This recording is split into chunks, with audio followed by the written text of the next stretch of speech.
Hi kindergarten friends, it's Morah, Paulette. And Morah, Jacqueline. Shabbat Shalom. In honor of Shabbat, we wanted to read you a Shabbat book. This book is called The Shabbat Box. We're going to zoom in on the cover for a minute so you can see the details of the picture. And try to take a minute to make a prediction, to make a guess about what you think this book is going to be about. So you can look at the pictures, you could think about the title, the Shabbat Box, and take a second. I'm really trying to think about what I think the book is about based on the pictures. Let's see. I'm wondering too. Right. Interested. The author of this book is Leslie Simpson. What's the author again, friends? Right, the person who writes the words. And the illustrator is Nicole Indenbosch. The illustrator is someone who draws the pictures. Right, good job, guys. Okay, so now we're going to start to read our book. So we're going to read the words first, and then we're going to zoom in on the pictures. So just be patient, and we will show you all the pictures. Every Friday, someone got to take home the Shabbat box. It was a shoebox covered in velvet with Shabbat written in Hebrew letters. Inside there were candlesticks, a kiddush cup, and a challah cover. Each week, the teacher added fresh challah rules with reasons. Everyone loved the box. There was only one problem. There was only one box.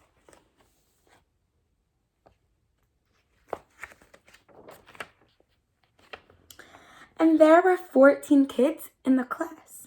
There was Eli, and Sarah, and Noah, and Rachel, and Sophie, and Zachary, and Sam, and Rose, and Ruth, and Ira, and Naomi, and Julia, and Rafi, and Miriam.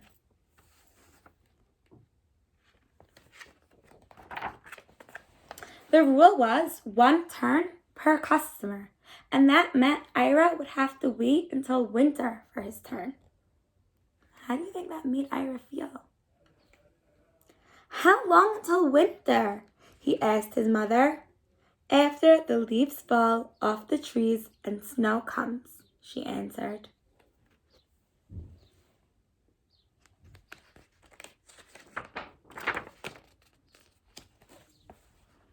How long will that be? Asked Ira. About 14 weeks, said his mom. How long is 14 weeks? He asked. About 98 sleeps, his mom explained. 98 sleeps? That feels like forever, said Ira.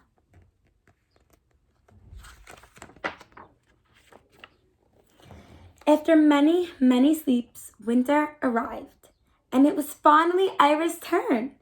He put the Shabbat box in his knapsack and started walking home. But that Friday, there was a bad snowstorm. The wind whipped his face. His eyes were so cold. They felt like popsicles. His feet got soaked from snow falling into his boots.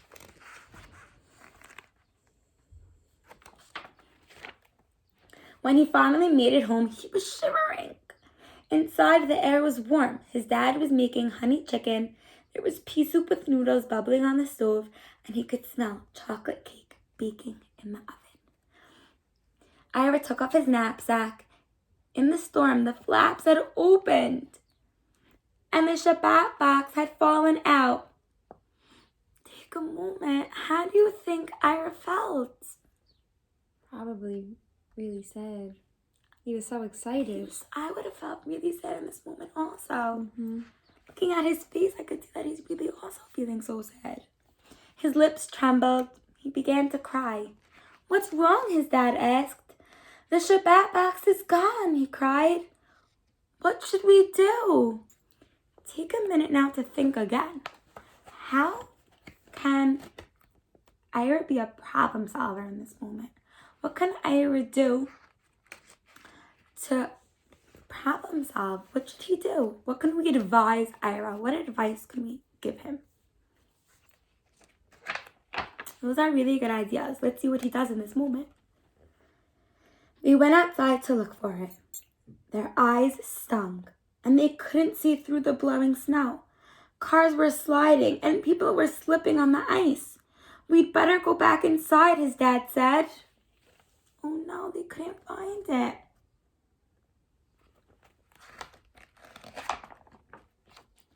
Ira began crying again.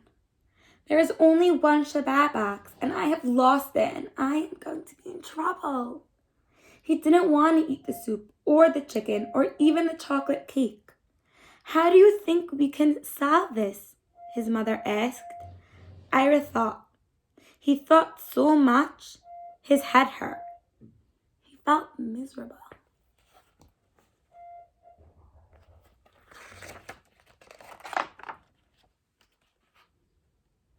Sunday afternoon, he was lying on his bed. I'm wondering if he got a thought. If he had another idea that he can problem solve this. I'm wondering if you friends also have a thought about how we can problem solve this. Let's take a minute, let's think. How can he be a problem solver again in this moment? What can he do? I'm thinking also. Those are really good ideas. Thank you, friends, for sharing and really thinking. He saw the empty box from his snow boots. I know what I'm going to do, he whispered to his stuffed animals. I will make a new Shabbat box. It will be a surprise. After Havdalah, he put a do not enter sign on his bedroom door. He took his art kit and his big camping flashlight down from his closet. He pulled out the box. Oh, I can't wait to see what he does. Me also. Interested. He decorated it with purple velvet and shiny sparkles. He turned his plastic snakes into candlesticks. He made a memory game with pictures of challah, candlesticks, wine cups, and people singing. He painted grapes on his water cup and turned it into kiddush cup. He painted his pillowcase and turned it into a giant challah cover. What creativity, friends! Wow. He stayed up all night painting, pasting, and designing everything. He worked by flashlight under the covers of his bed. By the time he went to sleep, it was almost morning. On Sunday, he put lollipops and taffy and hard candies and chocolates into the box because Shabbat should be very, very sweet. He wrapped the box in plastic just in case it fell into a snowbank again.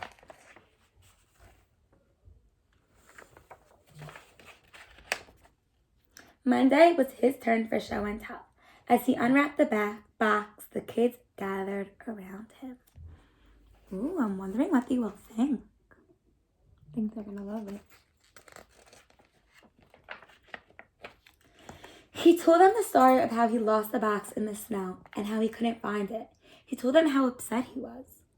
But he left out the part about crying because he didn't want them to think he was a baby. Then he told them about how he made a new Shabbat box for the class. He took a deep breath. I hope you like it, Ira said. He opened the lid.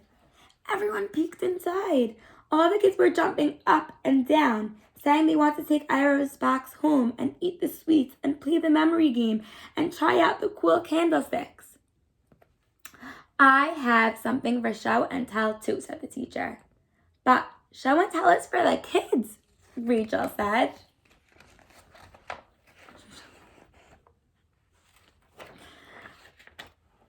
Last Friday, the day of the snowstorm, I forgot my mittens, the teacher explained. So I went back to school to look for them because my hands were freezing. I saw something peeking out of the snow. She took a slightly crumpled box out of the cupboard. It was the Shabbat box. The bad news is that the challah rolls were soggy, the teacher said. But the good news is that the box dried. Now we have 2 Shabbat boxes, said Ira. Only 49 more sleeps until my next turn.